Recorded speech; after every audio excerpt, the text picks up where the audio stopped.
Welcome to the Executive Connect podcast, a show for the new generation of leaders. Join Melissa Arsgaard as she speaks to a wide variety of guests that bring new insights into leadership, prosperity, and personal growth. While no one has all the answers, by building a community of open-minded and engaged leaders, we hope to give you the tools you need to help you find your own path to success. I am so excited to have my friend Spencer Horn here today.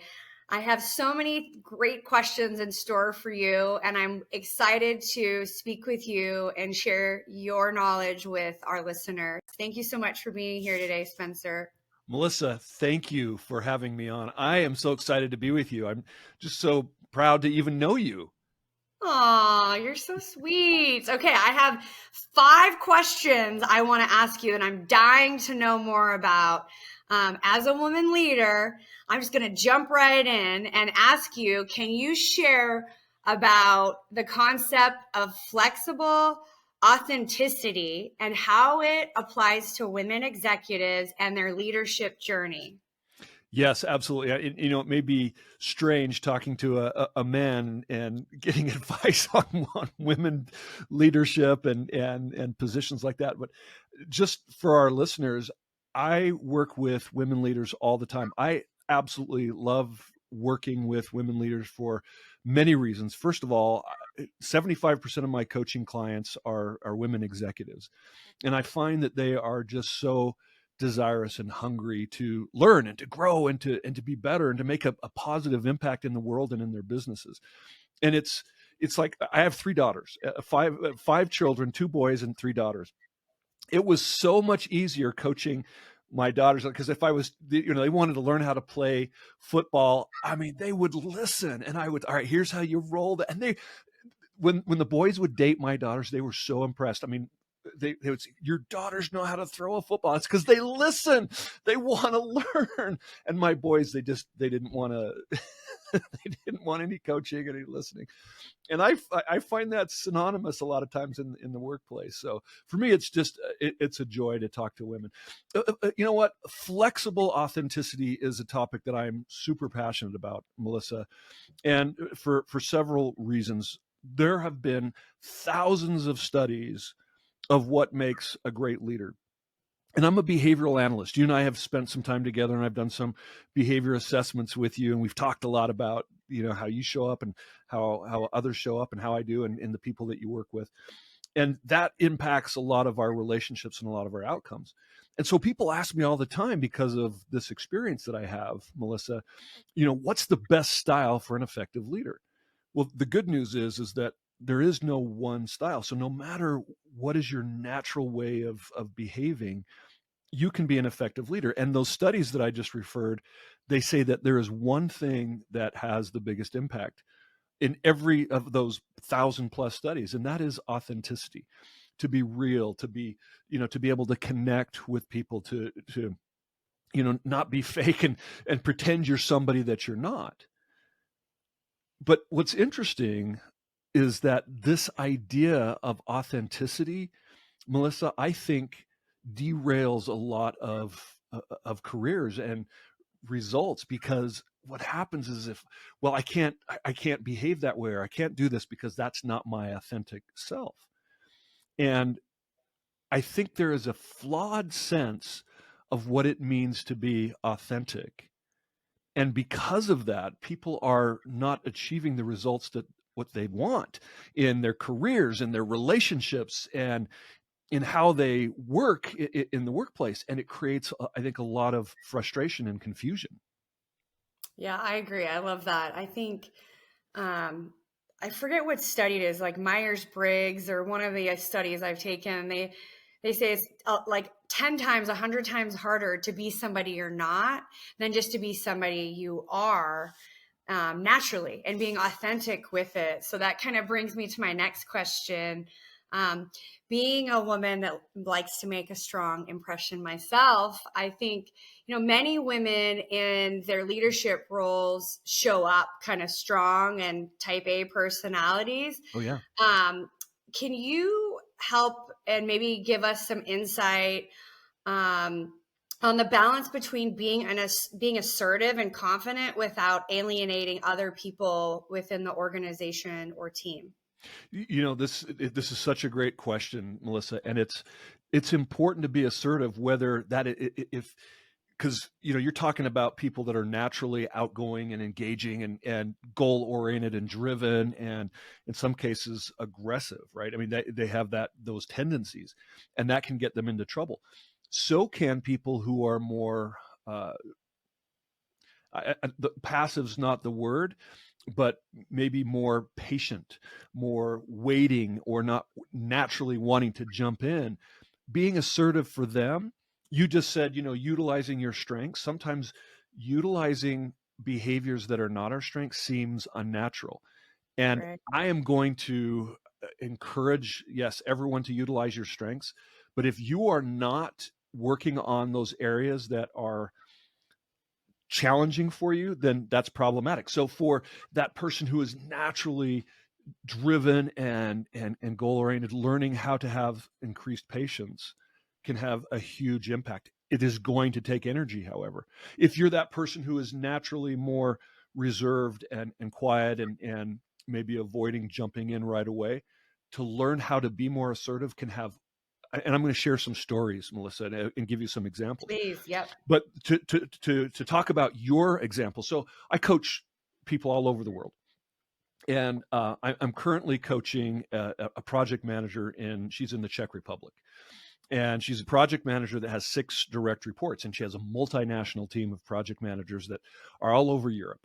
They're Italians, they're Germans, they're Romanians, there's Polish people and Czechs, and so it creates so many different challenges.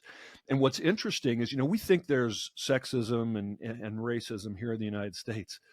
Um, there are real challenges when you're working with these cross-cultural teams, because in many cases, she's reporting to people that are based in Germany. Now, she's not German, and she works for a major telecommunications company. I mean, this is a worldwide organization, and they do not treat you the same if you are not German and speak the mother tongue, and you're not given the same um, accommodation and patience. And one of her direct reports is a man who happens to be German and who is challenging her for her position. Now, this is an interesting conundrum to be in, right? Where you've got this man, and he's of the ilk that her managers like, and it's putting pressure on her to show up in different ways. And how is she to be assertive without alienating him or her managers? I don't know if that's interesting to you based on Very your question. interesting. Yeah. I'm curious to know how it's going. Yeah, so and it's really, really challenging. How does she respond to these folks that are not giving her the attention? And so we're just talking about how to show up with respect and patience and questions instead of making assertions, because a lot of times it's like, well, this is the way it is, this is the way it needs to be, here's what this person is doing, and he's not following directions. Instead, she's talking about, okay, what are my parameters, what authority do I have to manage this individual. She got very clear on that, and then with working together, we set up clear expectations of what this individual is supposed to do. Listen, you want to be a leader, so hear this man said to her, you need to be actively managing projects so that I know I can trust you, that you know what you're doing. She's managing everybody doing the projects. What an arrogant attitude and question. She has proven herself, but that's not her job. Her job is to manage the project managers managing the projects, not Right. the projects. And so we had to handle that in a way that, listen, you want to have opportunities for leadership, you need to show up big on this team. You need to be a member of this team. And what I'd like to know is, what are you going to do? Instead of saying, here's what you need to do, what are you going to do to be a more active participant on this team, and in a way that is constructive and not, putting yourself first? And what are you going to do to make sure that your projects are finished on time? So she's putting pressure on him to put his money where his Mouth is. actions where his Yep. mouth is, and embrace his desire for growth, but within the parameters. Instead of talking about it, go out and do it, and then rewarding those behaviors and encouraging and letting him know what a good job he's doing, and rewarding good behavior instead of focusing on the things that he's doing negative. And it's working. Some of the things that she's asking him to do are really hard for him, but he needs to do that to be a part of the team. And if he's not willing to do that, she needs to be strong enough to hold him accountable, and she is. And it's creating a few waves. And so she has had to learn. So I'm jumping around a little bit, but let me answer your question this way. To be authentic, in my opinion, means you are true to your goal. Let's say, Melissa, you have a goal to be aspiring to have success, whether that be in sales numbers, whether that be perhaps a promotion, or gain additional experience and learning. That's what you need to be true to, not necessarily the behaviors that you are most comfortable with. Yep. Because let me give you an example. So here's another example of a different manager who happened to be in Michigan, Grand Rapids, Michigan, originally from Serbia, also having 5 direct reports. She had an opportunity to get a promotion to a regional vice president. Incredible manager. She cares for her team. She's like, I wanted to get this promotion because I wanted to make sure that the next vice president was better than the last, so that my little team could have a leader that they could look up to. Now that's her goal, right? Right. And she said, I didn't get the promotion. And I want to know why, because the person who got the promotion was not as qualified as I was. Why did that happen? Now, some of you may judge what I'm going to say, but as a behavioral analyst, I could tell a lot about her personality just by listening to her talk. And I said, you're somebody who cares deeply about your team, aren't you? Yes. You're somebody that is more comfortable putting your head down and doing a great job and hope you get noticed, instead of saying, here's what I deserve. Here's why you should promote me. Here's all the good things that I'm doing. Take a look at me. She says, oh, I never do that. I absolutely just put my head down and do a great job. I said, the person who got the promotion was willing to self-advocate. I And love that. the person who was hiring had a personality that was more in line with a winning style than an earning style.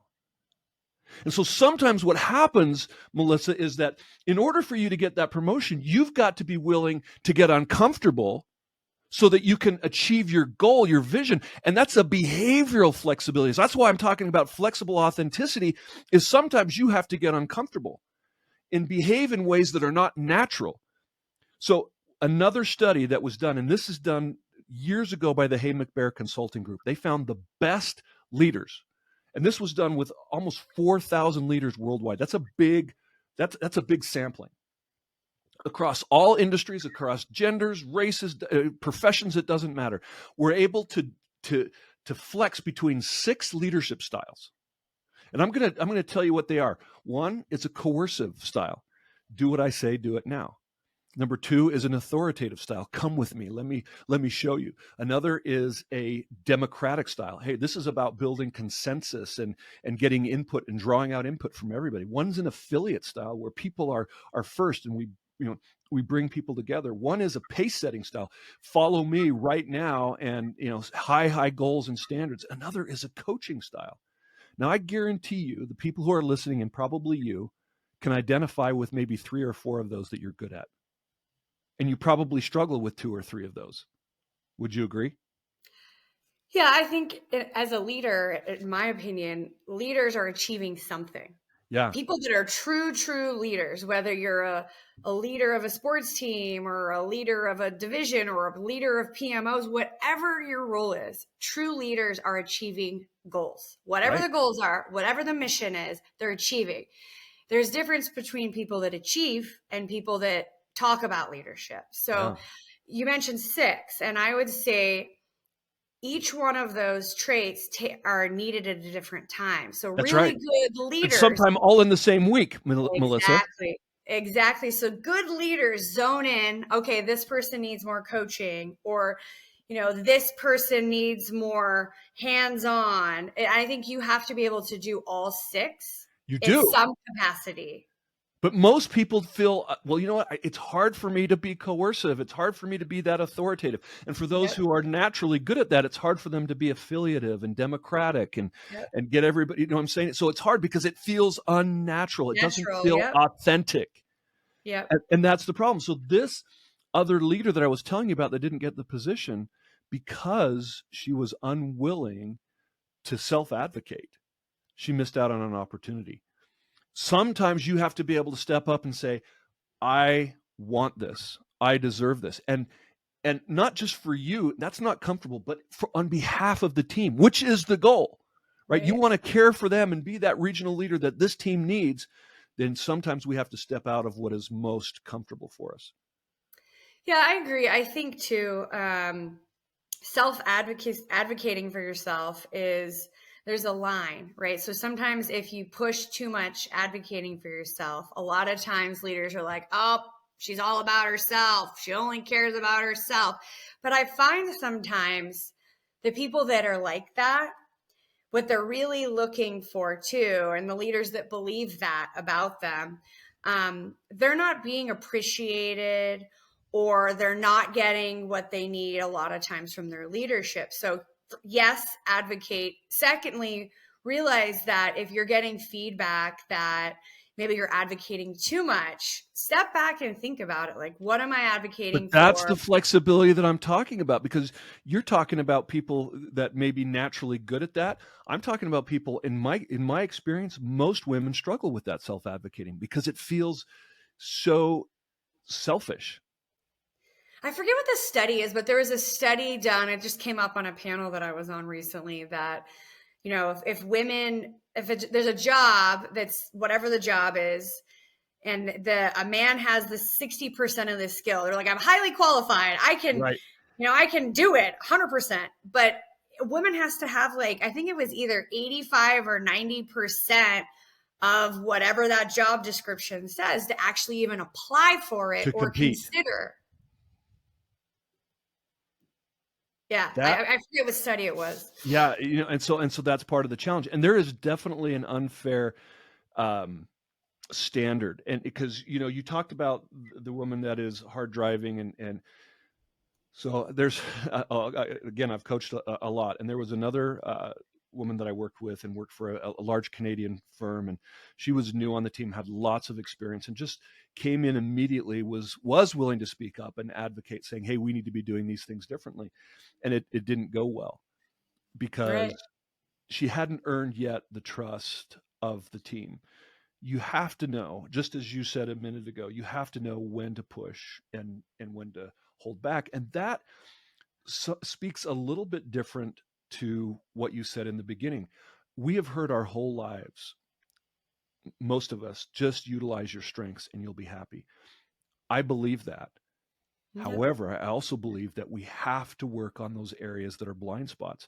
Our mutual good friend, Christian Napier, incredible human, he has strengths that are opposites of mine, right? And together we make almost a perfect human because we're so opposite.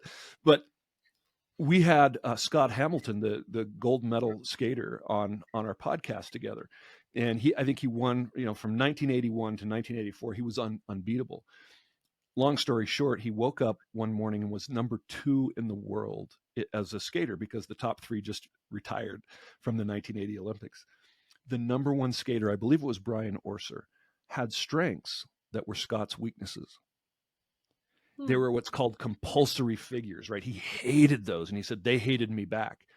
As soon as he learned to embrace those compulsory figures. Now, he was never number 1 in those compulsory figures, but he was second or third. And he took that weakness and brought it up, and he was unbeatable. So sometimes what happens is if we just focus on our strengths, well, hey, listen, I'm naturally assertive, you're going to get some feedback at some point. But to learn how to be patient, that is not inauthentic, in my opinion. Why? Because you want to have results. You want to have the influence to get things done on the team. And in order to do that, sometimes you have to behave in ways that may not come natural. That takes energy. So the key is you don't have to become perfect at compulsory figures. You don't have to become perfect at being patient or being assertive. If you just got 5% better at those things that you're weak at, and just focus on one at a time. Why? Because we all have weaknesses. Utilize your strengths, because that gives you energy and meaning and excitement. But can I tell you, think about the things that you're most proud of in your life, Melissa.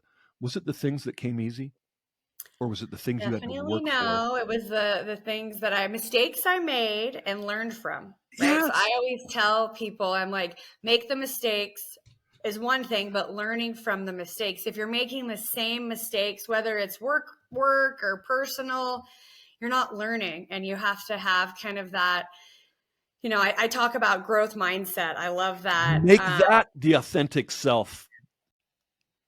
So kind of pivoting on you, so talking about growth mindset Yes. and like from your perspective and talking to all these women in leadership roles, what are some techniques that you can share on how to adopt a growth mindset and enhance your leadership skills, whether you're an extrovert, an introvert, using all six types? Like, what are some skills that you can share with our listeners? So great question. My my preferred way of starting is just find one. We all have an area that kind of is a fly in the ointment, that we're like, oh man, I wish I could just change that. There's always that style of somebody that you say, oh, I wish I could be like Melissa. I wish I could be like Christian, right? I mean, there's certain things. Just find that one thing. You don't have to work on everything. Find one thing Yeah. that may be your weakness. So for me, I mean, if I were to just work on, so let me back up, because I'm going to talk about your growth mindset here. So, um, let's go back to the strengths based approach. I heard a speaker one time say, just focus on your strengths, and it will automatically bring up all your weaknesses. First of all, that is not a growth mindset. That's a fixed mindset. And if I were to focus on just my strengths, I would be belligerent, I would be assertive and aggressive, and I would get the project done, but there would be blood all over the walls, right? At what cost would I get Right, it all right. done? And that's not okay.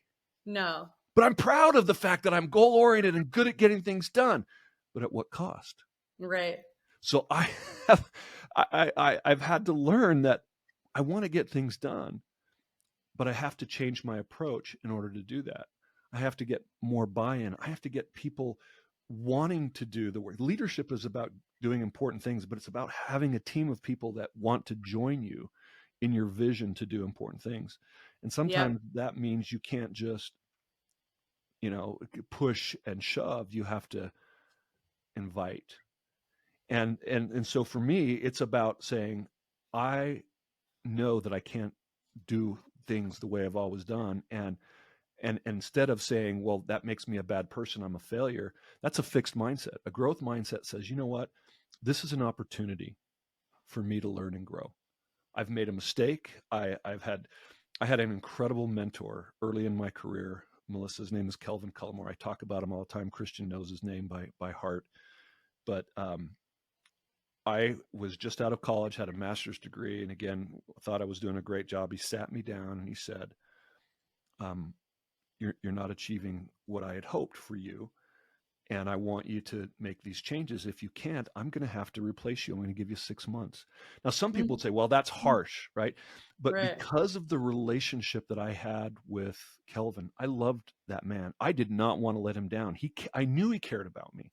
He didn't just sit me down and say, you're failing and not hitting your goals. He spent time with me.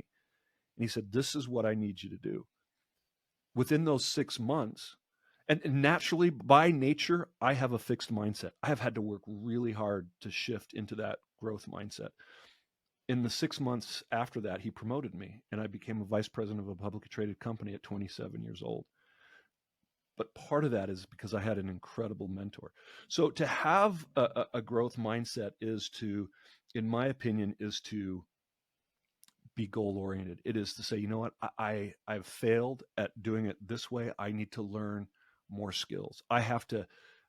I don't worry the fact that you're not perfect. It's not about perfection, and it's not about doing everything 100% right all the time. It's about progress. Yep. I think it's definitely about progress. And I think another, that's fantastic. I think one other thing I would add is getting feedback, right? From Oh, a lot of people in your life. I think it's not just, you know, something that I've been working on for years is I'm engineer. My background's engineering. I see answers, right? I can't tell you A, B, C, D. I see the end. And so sometimes I'm at the end and people are at the beginning. I have to learn how to take them from, how do you get know, there? this state to this state to this state. So I think one other thing I would suggest to people Love is that. feedback from everyone, not just your job. You're not just defined by your job, but your spouse, your friends, your children, How did and you do getting, that though, Melissa? How did you get comfortable with that? Because some people that's really hard for. Even for me, I thought if I'm getting feedback, it means this is the fixed mindset that I'm not a good leader. There's something wrong with me, and I didn't want to get feedback. I just wanted to do the great job all the time, so I never got any feedback. you know, I'll tell you, not all feedback is good feedback too. So I think, let's say, I've been given True. some feedback I absolutely disagree with. Right. And I take it and I listen to it and I make a decision. Okay, is this person that I've asked to speak into my life, because they're speaking into your life, and thoughts become things, as we know, right? Yes, So they do. um if somebody says something to you that you're X and you don't believe you're X, you're not defined by that. I think you have to ask yourself, is this potentially who I'm behaving like, whatever the behavior trait is, or um, and make adjustments accordingly. But not all feedback, I would say, don't change your life based on one person's feedback. If it's something you don't agree with, ask another, get a second opinion. Like, you go to the doctor and they tell you you have a disease or an ailment, or get a second opinion. They don't have all the answers to everything. So So, but if I would somebody gives you a feedback that you don't like, what do you say? I say thank you. I appreciate that feedback. And if I violently disagree, because I have had some of those people say, I'm sorry you feel that way. I disagree with you. And when I say that to some people, sometimes they're like, they don't know. They're like, you can see their faces change. But I think But being and you say comfortable, thank you though. I Thank you say for being thank willing you. to. I appreciate that because I have blind spots. But I thank them first because it takes confidence to give feedback, and it takes vulnerability as well, because It you could does. potentially be affecting your relationship.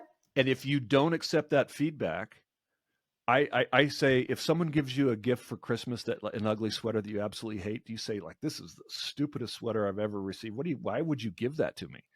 They'll never give you a gift again, will they? Correct. Right.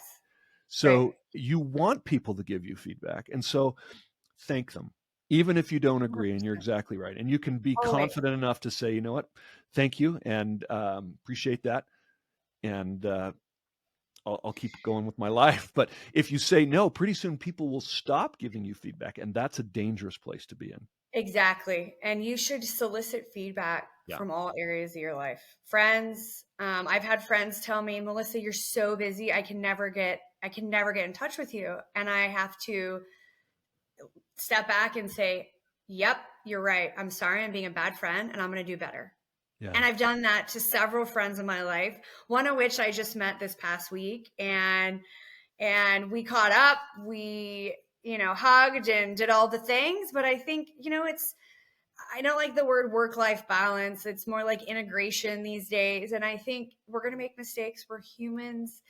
But getting better at taking feedback and giving feedback is, in my personal opinion, way to lead an authentic life and to learn and grow. Oh, you know what? You're so right. And I know our time is kind of wrapping up, but I just have to share one more story. I have a client, a friend who I worked with several years ago, who retired from a kind of a first responders industry in working actually for the government, and 90% of the team were men. And she was the chief of, and I mean, huge organization. So kind of quasi-military, firefighting, police work, all of that was just this really, really challenging environment for an incredibly strong woman that was dominant and outgoing and impatient. And she realized that these people, men and women, depended on her to really help them to be a high performing team, to love the work that they do. I mean, they loved the work, but there was so much dysfunction when there wasn't an emergency. That's when these all the fighting and dysfunction came about. And so for her, that authentic self was, I want this team to love to work together. And it Yeah. meant she had to put her ego aside. And she actually ended up having to testify in front of Congress Mm, about what was happening in the government for sexual harassment, and it created a huge wave of anti just frustration with a lot of the men. I mean, it was really a tough situation. So there are environments out there that many women are dealing with that are so challenging. And I'm telling you that it's hard, but you can succeed, and you can have success by standing up for what is right, for your vision, for your goals, for what is fair in terms of right. treatment. It's going to take courage, and it's going to take getting uncomfortable, which takes energy. So it's not just about saying, let's do what you love and you never have to work a day in your life. That's a fairy tale. Do what you love so you can put up with the crap that's hard to deal with. Right. Right. Okay. So I have one last question for Yeah. you. As a coach of many, many people, what was your aha moment that you have witnessed in women executives that you work with?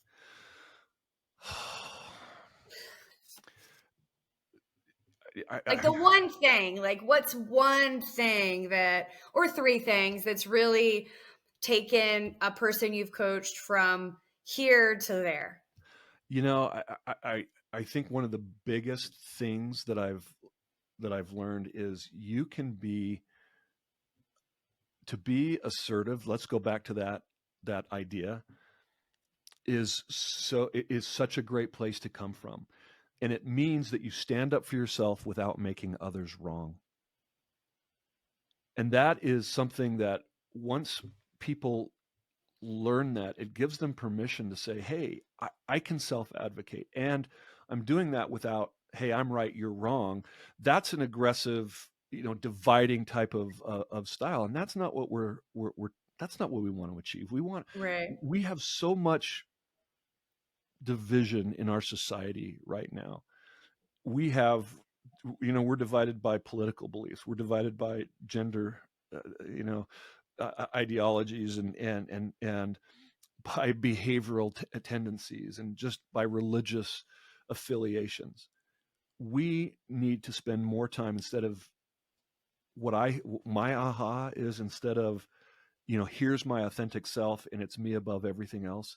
How do we work better together? How do we come together and say, we're part of the same team at this organization. We are all Americans. We are all Czechs. We're all working at XYZ company, instead of promoting just me. Now, do I need to be assertive at times for the better part of the team? The answer is yes. And so the aha is how do I need to shift to get people to come together and work together as a team? And when we learn how to get out of our own way, and when I see women get out of their own way, and men, wonderful things happen.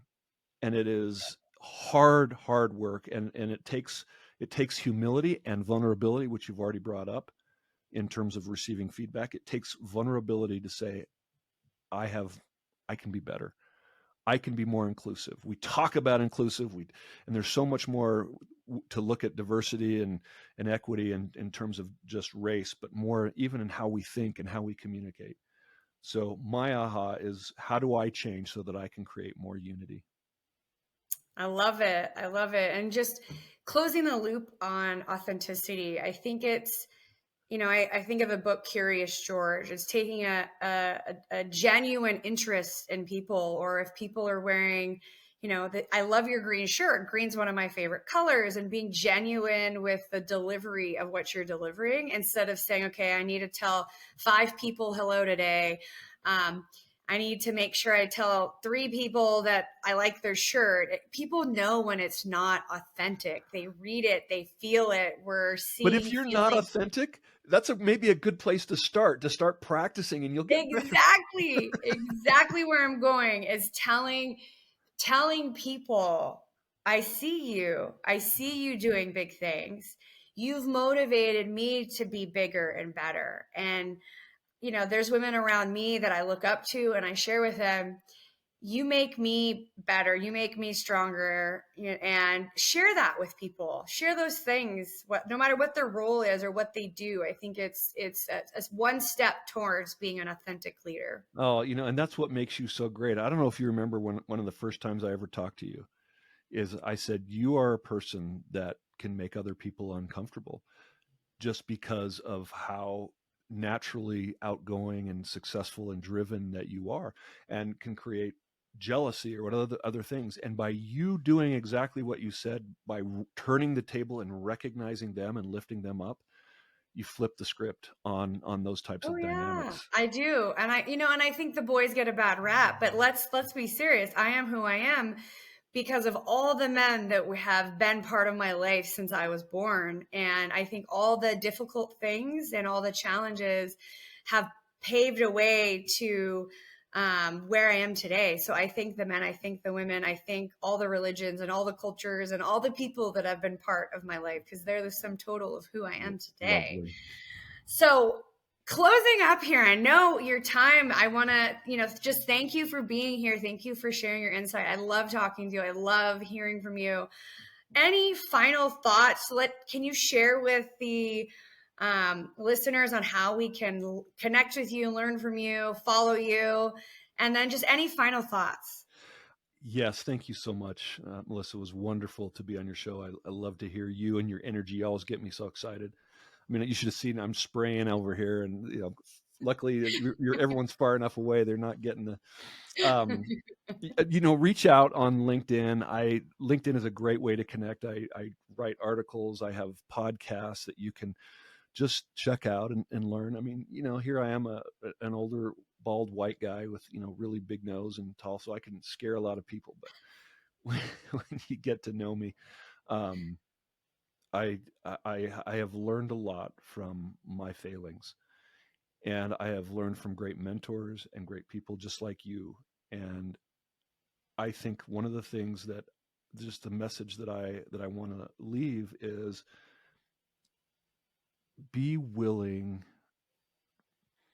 If you want to have success, I show oftentimes pictures of this is you want to talk about authentic.